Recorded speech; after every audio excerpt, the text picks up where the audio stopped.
To determine if you have an I&L or an I&L clone arm, look for the tab under the wiper arm. If it's present, you have an I&L clone arm. If it's missing, you have an I&L arm.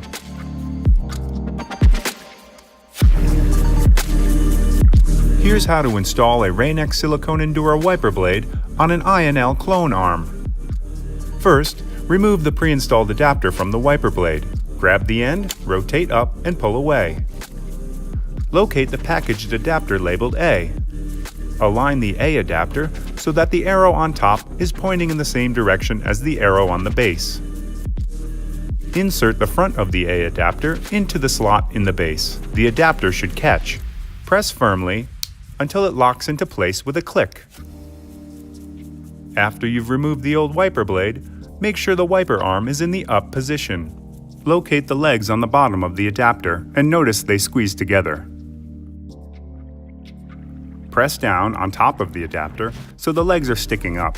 Place the adapter under the wiper arm. Squeeze and hold the legs together. Press and slide the adapter into the wiper arm until it locks into place with a click.